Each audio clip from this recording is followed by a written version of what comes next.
इसी बीच एक और बड़ी खबर, सपा के बागी विधायकों का नहीं दिखा कोई भी असर। जिस जिले में सपा के बागियों ने विधायक की, वहीं पर भाजपा की नैया डूब गई। तो बड़ी खबर आपको बता दें, राकेश प्रताप सिंह ने सपा से बगावत की तो भाजपा अमेठी हारी। मनोज पांडे ने सपा से बगावत की तो रायबरेली हारी। राकेश पांडे ने अंबेडकर नगर में बगावत की तो अंबेडकर नगर सीट हारी है। फैजाबाद के अभय सिंह ने सपा से बगावत की तो अयोध्या हार गई। विनोद चतुर्वेदी जो कालपी से विधायक हैं, उन्होंने बगावत की, जालौन बीजेपी हारी। और पूजा पाल ने समाजवादी पार्टी से विधायक बगावत की, कौशाम्बी हार गई। नारद राय ने, सपा नेता नारद राय ने चुनाव के समय बगावत की और बलिया हार के। पल्लवी पटेल का भी पूरा चुनाव में कहीं भी कोई भी असर देखने को नहीं मिला इस बार।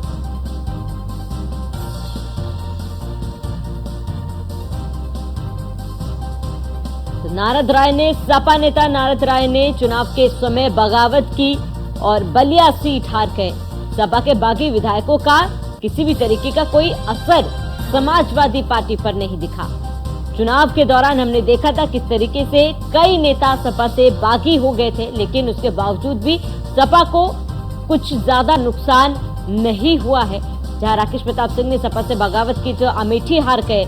मनोज पांडे ने सपा से बगावत की तो रायबरेली सीट हारी है। और वहीं राकेश पांडे ने अंबेडकर नगर में बगावत की तो अंबेडकर नगर सीट हारी।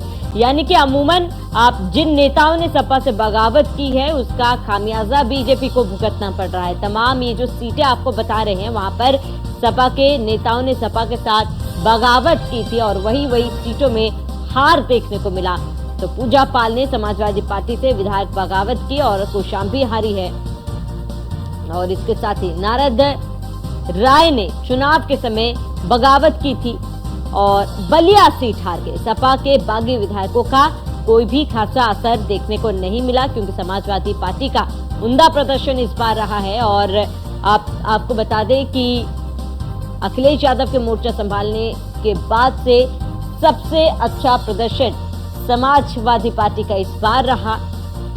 और इस दौरान समाजवादी पार्टी ने कई उतार चढ़ाव देखे। कई नेता ऐसे थे जो बाकी हो गए थे। कई नेताओं ने नाराजगी भी दिखाई थी सपा की तरफ। कई लोगों ने सपा का साथ भी छोड़ा था। लेकिन इस बार का सपा का प्रदर्शन काफी अच्छा रहा, काफी उम्दा रहा। ऐसे में जिन मुद्दों पर सपा ने चुनाव लड़ा, कहीं ना कहीं उन मुद्दों का फायदा समाजवादी पार्टी को मिला है। तो ऐसे कई नेता है, जैसे कि पल्लवी पटेल का जिक्र कर ले, उन्होंने बगावत की और चुनाव में कहीं पर भी इस तरीके का असर पल्लवी पटेल के बगावत का नहीं देखने को मिला। नारद राय सपा से नेता है, उन्होंने भी चुनाव के समय बगावत की थी और बलिया से वो सीट हार गए थे।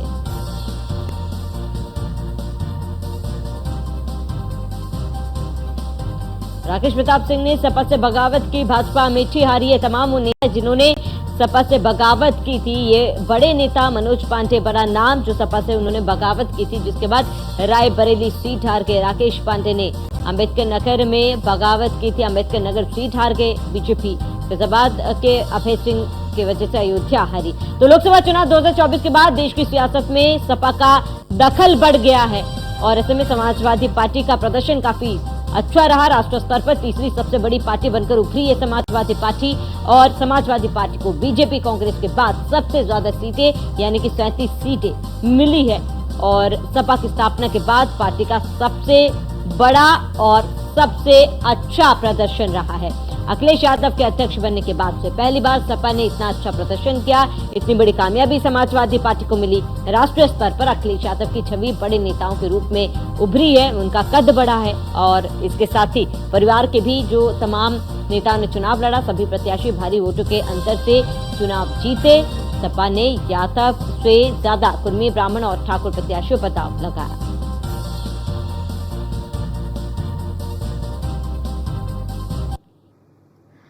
हमारे साथ आशीष चतुर्वेदी इनपुट हेड हमारे साथ जुड़ चुके हैं। आशीष, जिस तरीके का प्रदर्शन इस बार हमने देखा है, कहीं ना कहीं सवाल कईयों के मन में कई सारे हैं, लेकिन जिस तरीके का प्रदर्शन समाजवादी पार्टी ने इस बार किया है, जाहिर है काबिले तारीफ है।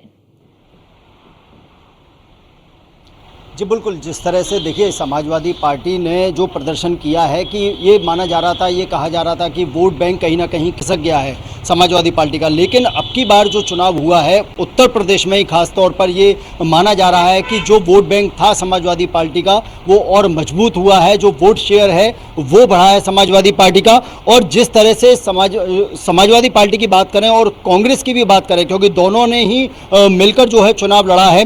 कल राहुल गांधी ने प्रेस कॉन्फ्रेंस में भी बोला है कि खास तौर पर उत्तर प्रदेश की जनता को धन्यवाद देना चाहता हूं जिन्होंने इतना अच्छा मैंडेट दिया, इतना अच्छा जो है रिजल्ट दिया। तो कह सकते हैं कि कहीं ना कहीं जो ये माना जा रहा था कि डिंपल यादव हार जाएंगी, कहीं ना कहीं ये माना जा रहा था कि अखिलेश यादव हार जाएंगे, क्योंकि वहां पर जो चुनाव हो रहा था बीजेपी कैंडिडेट मजबूत था, लेकिन ये सब जो है वो बातों को कहीं ना कहीं तोड़ा है जो मतदाता हैं उन्होंने। और जो वोटर जो है उसने समाजवादी पार्टी को पसंद किया और समाजवादी पार्टी को वोट दिया, कांग्रेस को वोट दिया, क्योंकि ये माना जा रहा था कि जिस तरह से अमेठी से और रायबरेली 2 सीट जो कांग्रेस की थी उसमें ये माना जा रहा था कि कहीं ना कहीं प्रियंका गांधी लड़ेंगी चुनाव और 1 सीट पर राहुल गांधी लड़ेंगे चुनाव। लेकिन अमेठी से जो है वो किशोरी लाल शर्मा को लड़वाया गया और राहुल को जो है रायबरेली से लड़वाया गया। तब भी ये माना जा रहा था कि ये स्मृति ईरानी के आगे ये डर गए हैं, कांग्रेस डर गई है, इसीलिए प्रियंका गांधी को उन्होंने आगे नहीं उतारा है, केवल एक छोटे से जो कार्यकर्ता हैं किशोरी लाल शर्मा उसको उतारा है। लेकिन जिस तरह का मैंडेट जो है जनता ने दिया है, चाहे वो रायबरेली की जनता हो चाहे वो अमेठी की जनता हो, अमेठी से जो है जो किशोरी लाल शर्मा ने स्मृति ईरानी जो कि अपने आप में एक कद्दावर नेता हैं बीजेपी की और केंद्रीय मंत्री भी रही हैं, तो कहने का मतलब ये है कि जो वोट बैंक जो खिसका था, जो कह रहे थे कि वोट बैंक खिसक गया है सपा का और बस इसका कांग्रेस का, वो कहीं नहीं खिसका, वो दोबारा जो है उसमें मिला है। वोट बैंक यदि खिसका है तो वो है बसपा का।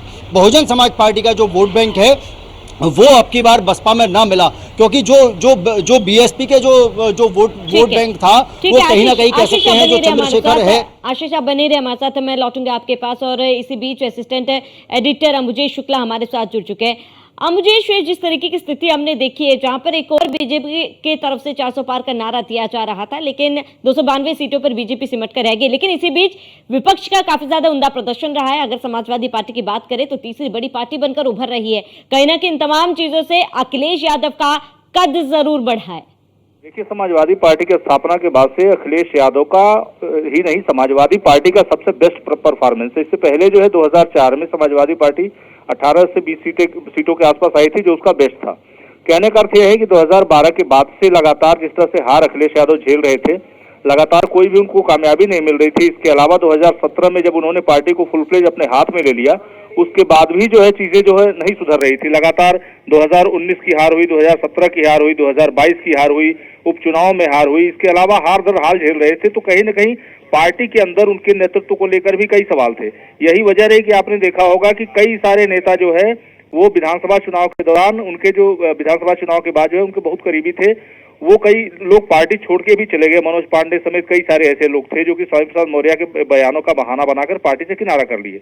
तो ऐसे में बीजेपी को बड़ी उम्मीद थी कि ये जितने नेता है उसके लिए तुरुप का इक्का साबित होंगे। खासकर जो है मनोज पांडे हो गए, चाहे ये इस तरह के जितने भी नेता थे जो कि अवध प्रांत या पूर्वांचल से ताल्लुक रखते थे, उनको लेकर बीजेपी की बड़ी उम्मीद थी कि ये सभी उनके लिए गेम चेंजर साबित होंगे।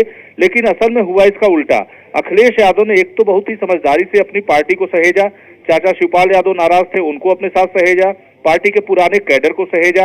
इसके अलावा है चुनाव में जो है राहुल गांधी के साथ उन्होंने मिलकर जो कैंपेन किया जिस तरह से, वो उनके लिए एक प्लस पॉइंट साबित हुआ। इसके अलावा युवाओं का मुद्दा हो, बेरोजगारी का मुद्दा हो, महंगाई का मुद्दा हो, तमाम ऐसे मुद्दे रहे जिन पर अखिलेश यादव और राहुल गांधी युवाओं को कन्विंस करने में कामयाब रहे इस बार। क्योंकि अच्छा, बीजेपी को इन लोगों ने एक तरह से उलझा दिया। सनातन से लेकर तमाम मुद्दे बीजेपी, जैसे कि आपने देखा होगा कि लास्ट चरण में, खासकर 6वें और 7वें चरण में, जहां सबसे ज्यादा डेंट लगा है बीजेपी को पूर्वांचल और अवध बेल्ट में, वहां पे स्थिति ये थी कि वहां का पूरा मुद्दा जो है हिंदू मुस्लिम हो गया था, सनातन के इर्द गिर्द हो गया था। और उस बीच में अखिलेश यादव और राहुल गांधी लगातार जो है सामाजिक परिप्रेक्ष्य की बात करते रहे, विकास की बात करते रहे, महंगाई की बात करते, मुद्दों से हटे नहीं। और ये मुद्दे जो है भारी पड़ गए। आप अगर आंकड़ों की किताब उठाकर देखेंगे तो स्थिति यह है कि जहां पे 27 सीटों में से बीजेपी जो है किसी जमाने में 20 सीटें होल्ड करती थी, वहां पे बीजेपी की सिर्फ 11 सीटें आई, यानी कि 9 सीटों का नुकसान हुआ। तो यह एक बहुत बड़ा फैक्टर रहा। और यह जो है चूंकि लगातार सबसे बड़े लड़ैया इसीलिए कह रहे हैं क्योंकि लगातार जो है चुनाव को होने के बाद भी जो है स्थिति ये थी कि ये दोनों लोग लगे रहे, लगातार जो है चीजें सनातन के इर्द गिर्द भाजपा के लोग उनको घुमाते रहे, लेकिन लोगों मुद्दों को नहीं छोड़ा, जिसका नतीजा है कि इसका फायदा उनको चुनावी जीत के रूप में मिला। जी बिल्कुल अंबुजेश, क्योंकि देखिए किसी भी पार्टी की जीत और हार के पीछे कुछ फैक्टर्स काफी ज्यादा मायने रखते हैं। जैसे कि आपने जिक्र किया कि समाजवादी पार्टी कभी अपने मुद्दों से नहीं भटकी, तमाम मुद्दे उनके तरफ से उठाए गए थे। उसके साथ एक एजेंडा जो समाजवादी पार्टी अपने साथ लेकर चल रही थी अंबुजेश, पीडीए का एजेंडा, उससे भी वो नहीं भटकी। और सबसे बड़ा मुद्दा एक और भी था, राजपूतों की नाराजगी बीजेपी से थी, जिसका फायदा कहीं ना कहीं अखिलेश यादव ने उठाया। देखिए ऐसा है कि सबसे बड़ी चीज यह है ना कि पूरे चुनाव में ऐसे को गिनाने के लिए बीजेपी के हार के तमाम फैक्टर गिनाए जा सकते हैं, लेकिन कहीं से भी अखिलेश यादव और राहुल गांधी की जो मेहनत थी जमीनी स्तर पे उसको नहीं नकारा जा सकता। सबसे बड़ा जो है अखिलेश यादव ने जिस तरह से अपने कुनबे को संभाला है, उनके परिवार के देखिए पांचों के पांचों सीटें वो जीत गए हैं और वो भी छोटे मोटे मार्जिन से नहीं, बड़े अंतर से जीते हैं। इसके अलावा अखिलेश यादव ने एक प्रयोग और किया कि उनके ऊपर यादव और मुस्लिम होने का ठप्पा लगता था कि इनको ज्यादा बढ़ावा देते हैं। इस बार उनकी पूरी लिस्ट में आप उठाकर देखेंगी तो बहुत बड़ी संख्या में उन्होंने कुर्मी बिरादरी के लोगों को टिकट दिया, ब्राह्मणों को टिकट दिया, राजपूतों को टिकट दिया, यानी कि एक सामाजिक संतुलन भी साधने की कोशिश की, जिसका भी फायदा उन्हें मिला। और सबसे बड़ी बात यह रही कि अखिलेश यादव अपने समर्थकों को ये कन्विंस करने में कामयाब रहे कि अगर लड़ते हैं तो जीतेंगे। और यही वजह रही कि जो उन्होंने मुद्दे शुरू में उठाए उन मुद्दों से वो लास्ट तक नहीं हटे, जिसका फायदा उन्हें सीधे तौर पर मिला और चुनावी रिजल्ट के रूप में सामने आया।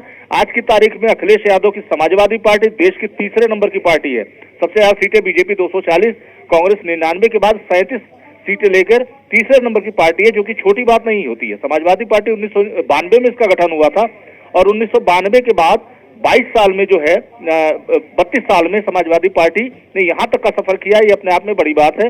और सबसे बड़ी बात कि उनका जो पूरा दायरा रहा है वो रीजनल ही रहा है। वो कभी भी जो है नेशनल बनने की कोशिश है कई बार की, लेकिन नेशनल पार्टी नहीं बन पाए, लेकिन रीजनल पार्टी रहते हुए और राष्ट्रीय स्तर पर तीसरी बड़ी पार्टी बनना, ये अपने आप में बहुत बड़ा चमत्कार है और ये अखिलेश यादव के लिए सबसे बड़ी उपलब्धि है। बिल्कुल अंबुजेश, इस बात को भी झुटलाया नहीं जा सकता, क्योंकि देखिए शुरुआत में जब इंटी गठबंधन बना था उस दौरान हमने देखा था कि अलग अलग धड़ों में तमाम अलग अलग पार्टियां जो है नजर आई थी, आपसी समझ कहीं ना कहीं दिखाई नहीं दे रही थी और कहीं ना कहीं इन तमाम चीजों को लेकर बीजेपी जो है वो बेफिक्र कहीं ना कहीं नजर आई थी कि ये एकजुट कभी भी नहीं हो पाएंगे। लेकिन जैसे जैसे चुनाव बीतते गए, चरण दर चरण बीतते गए, वैसे एकजुटता साफ देखिए। और जिस तरीके से राहुल गांधी और अखिलेश यादव साथ मैदान में उतरे थे, आप कहीं ना कहीं बीजेपी ने उनको हल्के में ले लिया। ठीक है, चलिए अंबुजेश, जुड़ने के लिए आपका बहुत बहुत शुक्रिया।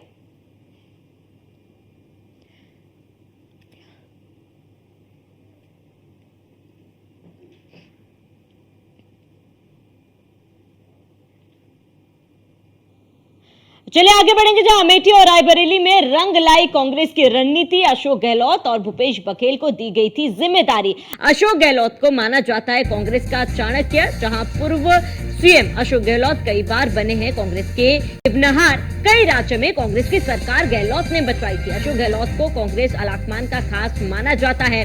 भूपेश बघेल ने कांग्रेस का बूथ मैनेजमेंट बखूबी संभाला। दोनों नेताओं ने रायबरेली और अमेठी में किया बूथ मैनेज। कांग्रेस के नाराज कार्यकर्ताओं को एक करने में कामयाब हुए। रायबरेली अमेठी में ब्लॉक स्तर पर क्या क्या था बूथ मैनेजमेंट। अशोक गहलोत को दी गई थी अमेठी की जिम्मेदारी और रायबरेली की जिम्मेदारी भूपेश बघेल को दी गई थी। तो बड़ी खबर आपको बता दें, कहीं ना कहीं जीत का श्रेय जो है वो अशोक गहलोत को भी जाता है, भूपेश बघेल को भी जाता है, क्योंकि बूथ मैनेजमेंट की जिम्मेदारी उन्हें दी गई थी, जिसे उन्होंने बखूबी संभाला है। दोनों नेताओं ने रायबरेली और अमेठी में बूथ मैनेज किया। जो नाराज कार्यकर्ता थे उन्होंने अब उन्हें मनाने की कोशिश की और उसमें काफी हद तक कामयाब भी रहे। कांग्रेस के नाराज कार्यकर्ताओं को एक करने में दोनों दिग्गज नेता कामयाब रहे। तो रायबरेली अमेठी में ब्लॉक स्तर पर बूथ मैनेजमेंट किया गया था और इसके साथ ही अशोक गहलोत को अमेठी की जिम्मेदारी दी गई थी, भूपेश बघेल को रायबरेली की जिम्मेदारी दी गई थी। दो अहम सीटें जो कांग्रेस का गढ़ माना जाता है और ऐसे में इसकी जिम्मेदारी इन तमाम दिग्गज नेताओं को दी गई थी। वही हमारे साथ लगातार आशीष चतुर्वेदी वरिष्ठ संवाददाता जुड़े हुए। आशीष, जिस तरीके से लड़ाई लड़ी गई, अमूमन ये कहा जाए अमेठी और रायबरेली पर सभी की निगाहें टिकी हुई थी और कांग्रेस का गढ़ भी ये दोनों सीटें मानी जाती है। जिस तरीके से चुनाव जीता है यहाँ पर, ऐसे में आप कहीं ना कहीं श्रेय जो है बूथ मैनेजमेंट की जिम्मेदारी अशोक गहलोत को दी गई थी, भूपेश बघेल को दी गई थी। ये श्रेय जो है इन दोनों बड़े दिग्गज नेताओं को भी जाता है। देखिए, मैं आपको बता दूं, जिस तरह से अमित शाह को भारतीय जनता पार्टी का, बीजेपी का जो चाणक्य कहा जाता है, वैसे ही अशोक गहलोत को जादूगर भी कहा जाता है। जो कांग्रेस के जो कह सकते हैं कि जो चाणक्य हैं वो अशोक गहलोत हैं, क्योंकि अशोक गहलोत जो है, अशोक गहलोत को कांग्रेस पार्टी का खेवनहार इसलिए कहा जाता है क्योंकि अशोक गहलोत ने कई डूबती सरकारें जो कांग्रेस की थी वो बचाई हैं। जो राजस्थान सरकार पर भी जब संकट मंडरा रहा था और जिस समय अशोक गहलोत मुख्यमंत्री थे, वो अपनी सरकार भी बचाई। उसके अलावा कई ऐसे मौके आए जब अशोक गहलोत जो है कांग्रेस पार्टी के खेवनहार बनकर सामने आए। अभी मैं आपको बताऊं थोड़ा सा कि रायबरेली और अमेठी जो दो महत्वपूर्ण सीट थी, जिस पर यह माना जा रहा था कि जब ये डिक्लेयर किया कांग्रेस ने कि राहुल गांधी जो है चुनाव लड़ेंगे, प्रियंका गांधी चुनाव नहीं लड़ेंगी, तो राहुल गांधी को जो है रायबरेली से उतारा गया और अमेठी से जहां स्मृति ईरानी थी, वो उनका एक जनाधार बढ़ा था, वहां एक किशोरी लाल शर्मा जैसे छोटे से कार्यकर्ता को टिकट दिया गया। माना यह जा रहा था कि किशोरी लाल शर्मा जो है वो कहीं ना कहीं वो हार जाएंगे, जिस तरह से ये बीजेपी ने स्ट्रेटेजी की। लेकिन जो कांग्रेस की स्ट्रेटेजी है, जो कांग्रेस की रणनीति है, वो अब की बार बेहद सटीक और कामयाब साबित हुई, क्योंकि अशोक गहलोत को जो है वो रायबरेली की जिम्मेदारी दी गई थी, अशोक गहलोत को अमेठी की जिम्मेदारी गई थी और भूपेश बघेल को रायबरेली की जिम्मेदारी दी गई थी, क्योंकि रायबरेली में राहुल गांधी खुद लड़ रहे थे और अमेठी से जो है किशोरी लाल शर्मा जैसे एक छोटे से कार्यकर्ता को कांग्रेस ने उतारा था। तो कह सकते हैं जिस तरह से अशोक गहलोत ने वहां अमेठी में बूथ मैनेजमेंट किया, दो तरह से उन्होंने काम किया कि एक तो ब्लॉक स्तर पर काम किया और एक बूथ स्तर पर काम किया। जो नाराज कार्यकर्ता थे, जो पुराने कार्यकर्ता थे, उन सबको एकजुट किया। जिस तरह से प्रियंका गांधी और राहुल गांधी जा जाकर कहते थे हम अपने पिताजी के साथ में आते थे, एक कहीं ना कहीं टचमेंट जो है, जो जनता का टूट गया था उनके परिवार से, वो प्रियंका गांधी ने और उसको जोड़ा। तो एक इमोशनल अटैचमेंट जो है, जो जब जनता का उनके साथ में हुआ, इतनी बड़ी लीड के साथ में न केवल राहुल गांधी जीते बल्कि किशोरी लाल शर्मा जो छोटे से कार्यकर्ता हैं, जिनको बीजेपी ये कहती थी कि ये पियोन है, कल राहुल गांधी ने प्रेस कॉन्फ्रेंस में कहा कि ये पियोन नहीं है, ये हमारे जो है कार्यकर्ता हैं और हम कभी किसी को इस तरह से नहीं देखते हैं, ना कोई मानते हैं। कार्यकर्ता का मतलब हमारे परिवार का सदस्य है और वो करके भी दिखा दिया कांग्रेस ने। किशोरी लाल शर्मा जो है जीते, भारी बहुमत से जीते, राहुल गांधी भारी बहुमत से जीते। तो कहीं ना कहीं कह सकते हैं कि फ्लैशबैक में जो रणनीति रही वो कहीं ना कहीं अशोक गहलोत और भूपेश बघेल की रही। बिल्कुल आशीष, कहना कि देखिए ये जिम्मेदारी तो जाती है, लेकिन प्रियंका गांधी का योगदान भी बिल्कुल नजरअंदाज नहीं किया जा सकता, क्योंकि उनका भी एक बड़ा योगदान रहा है, भारी भूमिका रही है। वो लोगों के बीच उतरी, खासतौर पर रायबरेली की बात की जाए, रायबरेली की जनता से प्रियंका गांधी लगातार संपर्क में थी, लगातार वहां पर उन्होंने दिन बिताए हैं, लोगों से बातचीत की, उनकी समस्याएं सुनी और कहीं ना कहीं इसी का ही फायदा जो है वो रायबरेली में देखने को मिला कांग्रेस को। देखिए, कल भी जो राहुल गांधी ने प्रेस कॉन्फ्रेंस की थी और राहुल बार बार ये बताते हैं कि जो ये हमारे नतीजे आए हैं, जो हम आज इस लेवल पर पहुंचे हैं, उस पर प्रियंका गांधी मेरी बहन की जो है खास भूमिका रही है। कल भी राहुल गांधी ने अप्रिशिएट किया प्रियंका गांधी को कि जो पीछे खड़ी है मेरी बहन, उसका वो सबसे बड़ा योगदान जो है वो रहा है। क्योंकि जो प्रियंका गांधी ने वहाँ पर धरातल पर उतरी, क्योंकि राहुल गांधी और भी जो क्षेत्र थे और भी राज्य थे वहाँ पर चुनाव प्रचार के लिए जाते थे, लेकिन प्रियंका गांधी अमेठी और रायबरेली में ही डटी रही।